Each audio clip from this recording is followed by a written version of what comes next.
हाँ दोस्तों, आज की इस वीडियो में हम इलेक्ट्रिक चार्ज के बारे में पढ़ने वाले हैं। इलेक्ट्रिक चार्ज की डेफिनेशन क्या होती है, इलेक्ट्रिक चार्ज का मीनिंग क्या होता है, उसके बारे में हम पढ़ेंगे। मतलब इलेक्ट्रिक चार्ज के बारे में अच्छे तरीके से हम पूरी डिटेल में पढ़ने वाले हैं इस वीडियो में।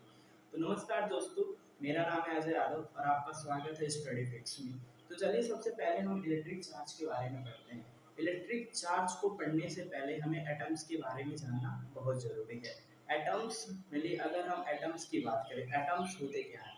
जितने भी मैटर्स होते हैं वो स्मॉलेस्ट पार्टिकल से कंसिस्ट होते हैं। इवन अगर हम अपनी बॉडी की बात करें तो हमारी जो बॉडी है ये भी स्मॉलेस्ट यूनिट से मिलकर बना होता है जिसे हम सेल बोलते हैं। ठीक इसी तरीके से जितने भी मैटर्स होते हैं वो भी स्मॉलेस्ट यूनिट से मिलकर बने होते हैं जिन्हें हम एटम्स बोलते हैं। एटम्स की अगर हम बात करें तो एटम्स कितने तरीके के चार्ज पार्टिकल से मिलकर कंसिस्ट होता है।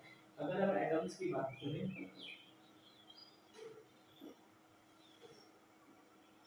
एटम मेनली तीन तरीके के चार्ज पार्टिकल से मिलकर कंसिस्ट होता है। आपका एक पॉजिटिवली चार्ज पार्टिकल होता है, एक निगेटिवली चार्ज पार्टिकल होता है और एक आपका न्यूट्रल चार्ज पार्टिकल होता है। तो मेनली जो एटम्स होते हैं वो तीन तरीके के चार्ज पार्टिकल से मिलकर कंसिस्ट होते हैं। जो आपका पॉजिटिवली चार्ज पार्टिकल होता है उसे हम प्रोटॉन कहते हैं, निगेटिवली चार्ज पार्टिकल को हम इलेक्ट्रॉन कहते हैं और जो आपका न्यूट्रल चार्ज पार्टिकल होता है उसे हम न्यूट्रॉन कहते हैं। तो यहाँ से एटम की अगर जो हम बात करें तो positively charge particle proton, negatively charge particle electron and neutral charge particle जिसे हम न्यूट्रॉन बोलते हैं। तो इन तीन तरीके के चार्ज पार्टिकल से जो होता है हमारा जो एटम्स होता है एक मेनली कंसिस्ट होता है इन तीन तरीके के चार्ज पार्टिकल से। अब अगर हम एटम के स्ट्रक्चर के बारे में थोड़ा सा देख लें कि किस तरीके से ये जो प्रोटॉन इलेक्ट्रॉन और न्यूट्रॉन होते हैं वह किस तरीके से स्ट्रक्चर में फिक्स होते हैं, किस तरीके से स्ट्रक्चर में अरेंज होते हैं, इनकी प्लेस क्या होती है। मैंने अगर हम एटम के स्ट्रक्चर की बात करें तो एटम का स्ट्रक्चर कुछ इस तरीके का होता है। ठीक है, ये जो आपका सेंटर में जो सर्कल दिख रहा होगा, जो गोला दिख रहा होगा आपको, ये मेनली न्यूक्लियस होता है। इस पर्टिकुलर न्यूक्लियस में आपके जो न्यूट्रॉन न्यूट्रल चार्ज पार्टिकल और जो आपका पॉजिटिवली चार्ज पार्टिकल प्रोटॉन है, न्यूट्रॉन एंड जो प्रोटॉन है ये इस पर्टिकुलर न्यूक्लियस में फिक्स होते हैं, न्यूक्लियस में पाए जाते हैं। जो आपका न्यूट्रॉन है एंड जो आपका प्रोटॉन है ये दोनों जो होते हैं न्यूक्लियस में फिक्स रहते हैं। अगर हम न्यूट्रॉन और प्रोटॉन की बात करें तो न्यूक्लियस में फिक्स होने की वजह से इनका जो फोर्स ऑफ अट्रैक्शन न्यूक्लियस के साथ होता है बहुत ही अधिक होता है, जिसकी वजह से इनका जो ट्रांसपोर्ट होता है from one atom to another atom वो पॉसिबल नहीं होता है। लेकिन अगर हम इलेक्ट्रॉन की बात करें जो आपका नेगेटिवली चार्ज पार्टिकल है इलेक्ट्रॉन, ये जो आपके न्यूक्लियस के अराउंड ये जो आपको सर्कल दिख रहा है वो आपके, उन्हें हम सेल बोलते हैं। Mainly K shell, L shell, M shell, N shell, ये एलिमेंट सेल, इस तरीके से उन्हें हम सेल बोलते हैं। और इस सेल में मेनली जो निगेटिवली चार्ज पार्टिकल इलेक्ट्रॉन होते हैं वो पाए जाते हैं। तो यहाँ पर इलेक्ट्रॉन, यहाँ पर इलेक्ट्रॉन हो गया, यहाँ पर इलेक्ट्रॉन। तो जो सेल होता है वहां पर मेनली इलेक्ट्रॉन्स पाए जाते हैं जो निगेटिवली चार्ज पार्टिकल होता है। अब अगर इस इलेक्ट्रॉन का और इस न्यूक्लियस से अगर हम फोर्स ऑफ अट्रैक्शन की बात करें, इलेक्ट्रॉन और न्यूक्लियस के बीच में जो फोर्स ऑफ अट्रैक्शन होता है बहुत ही कम होता है, जिसके वजह से जो इलेक्ट्रॉन्स होते हैं वन एटम से अनदर एटम जो होते हैं ट्रांसफर होते हैं।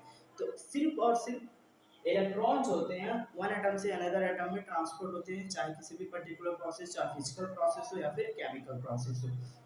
तो ओवरऑल जो कंक्लूजन निकला यहाँ से मेनली हमें यही पता चला कि एटम जो होते हैं तीन तरीके के चार्ज पार्टिकल से मिलकर कंसिस्ट होते हैं। पॉजिटिवली चार्ज पार्टिकल जिसे हम प्रोटॉन बोलते हैं, नेगेटिवली चार्ज पार्टिकल जिसे हम इलेक्ट्रॉन बोलते हैं एंड न्यूट्रल चार्ज पार्टिकल जिसे हम न्यूट्रॉन बोलते हैं।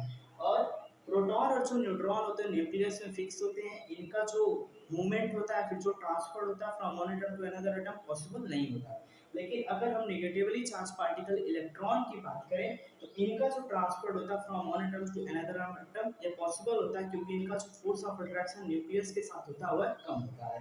तो मेनली यहाँ से अगर हमने बात करें तो सिर्फ और सिर्फ जो होता है इलेक्ट्रॉन होता है वो ट्रांसपोर्ट करता है from one atom to another atom. अब अगर हम इलेक्ट्रिक चार्ज के बारे में बात करें,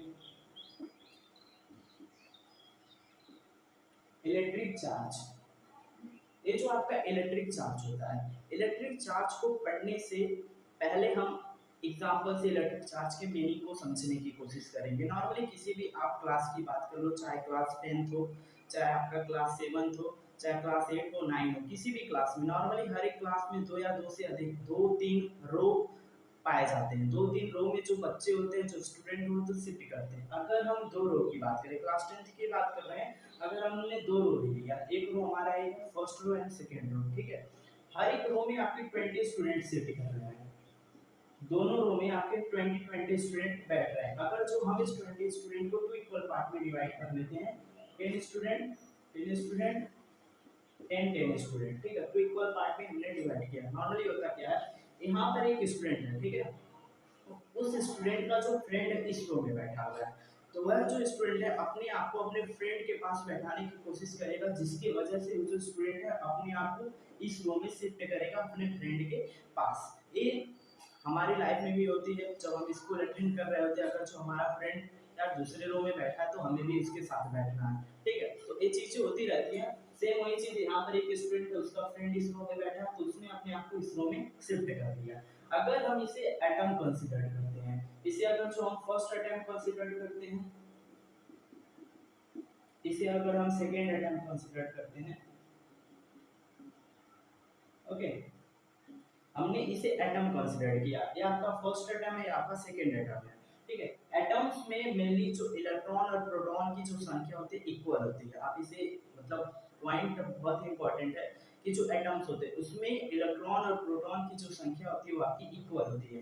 तो यहाँ से अगर जो हम इसे 10 और इस 10 को इसे हम इलेक्ट्रॉन मानते हैं, इसे हम इलेक्ट्रॉन मानते हैं, ये आपका इलेक्ट्रॉन, ये प्रोटॉन, और ये भी आपका इलेक्ट्रॉन और ये प्रोटॉन। इनिशियली अगर जो इस पर्टिकुलर स्टेज में हम देखें, जब स्टूडेंट इस रो में अपने आप को शिफ्ट नहीं किया, उसके पहले इसमें 10 इलेक्ट्रॉन थे, 10 प्रोटॉन थे, जिसकी वजह से ये जो एटम्स है, number of electron and proton दोनों की जो संख्या थी इक्वल थी, जिसकी वजह से ये जो एटम आपका न्यूट्रल था। सेम चीज अप्लाई होता है इस एटम पे, ये भी न्यूट्रल था, क्योंकि यहाँ पर जो इलेक्ट्रॉन और प्रोटॉन दोनों की जो नंबर थी, जो संख्या थी, वो इक्वल थी। लेकिन जब एक स्टूडेंट अपने आप को इस रो में ट्रांसफर किया, उसके बाद इस एटम से ये जो स्टूडेंट था, अगर जो हम इसे इलेक्ट्रॉन मान लेते हैं, सपोज करते हैं कि एक इलेक्ट्रॉन इस एटम से इस एटम में ट्रांसफर हो गया, तो यहाँ पर जो नंबर ऑफ इलेक्ट्रॉन्स बचेंगे आपके 9 9 इलेक्ट्रॉन्स, और यहाँ पर जो नंबर ऑफ इलेक्ट्रॉन, क्योंकि यहाँ से एक रिमूव कर रहे हैं तो 9 बचा, और यहाँ पर ऐड कर रहे हैं तो 11 इलेक्ट्रॉन, ओके। अगर स्टूडेंट कंसीडर करते हैं तो यहाँ पर आपका 19 स्टूडेंट हो जाएगा, और यहाँ पर आपके 21 स्टूडेंट, ओके। तो अगर आप इस पर्टिकुलर एटम्स को ऑब्जर्व करो, जो आपका फर्स्ट एटम है, यहाँ पर आपका 9 इलेक्ट्रॉन है, 10 प्रोटॉन है।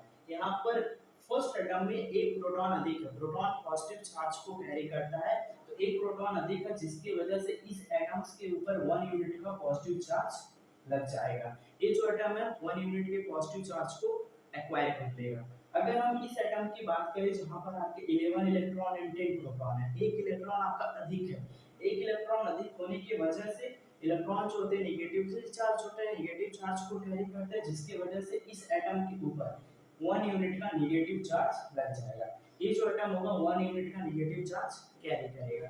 अब अगर हम इस एटम की बात करें, दोनों atom, atom first and atom second, दोनों एटम की बात करें, तो दोनों एटम्स पे आपका चार्ज लग चुका है। जो फर्स्ट एटम है वहां पर वो 1 यूनिट का पॉजिटिव चार्ज लेके चल रहा है, सेकेंड एटम पे 1 यूनिट का नेगेटिव चार्ज लग चुका है। अब ये जो एटम होंगे आपके इलेक्ट्रिकली चार्ज ऑब्जेक्ट होंगे, इलेक्ट्रिकली चार्ज एटम होंगे, ये इलेक्ट्रिक चार्ज को एक्वायर कर लिए, आप इलेक्ट्रिक चार्ज की प्रॉपर्टी को शो करेंगे, ठीक है, इलेक्ट्रिक फोर्स को एक्सर्ट करेंगे। सेम चीज स्केल के साथ होता है। जब हम स्केल, अगर हमने एक स्केल लिया हो और उसको जब अपने हेयर में जब उसे हम रब करते हैं और टीनी पीस ऑफ पेपर के नजदीक ले जाते हैं, तो जो स्केल होता है उस टीनी पीस ऑफ पेपर को अट्रैक्ट करने का काम करता है। ऐसा क्यों होता है? मेरे इसके पीछे यही कारण होता है। जब हम स्केल को हेयर में रब करते हैं, रबिंग एक प्रोसेस होता है, तो उस पर्टिकुलर प्रोसेस के दौरान स्केल जो होता है, मेरी स्केल में इलेक्ट्रॉन का गेन या फिर लॉस होता है, जिसकी वजह से जो number of electron and proton की संख्या होती है स्केल में अनइक्वल होती है, और स्केल इलेक्ट्रिक चार्ज को एक्वायर करता है। जब इलेक्ट्रिक चार्ज को एक्वायर करता है तो इलेक्ट्रिक फोर्स को एक्सर्ट करता है tiny piece of the paper, और उसे अट्रैक्ट करने का काम करता है। तो मेनली इस वीडियो में हमने इलेक्ट्रिक चार्ज के बारे में पढ़ा, अच्छे से एटम के बारे में पढ़ा।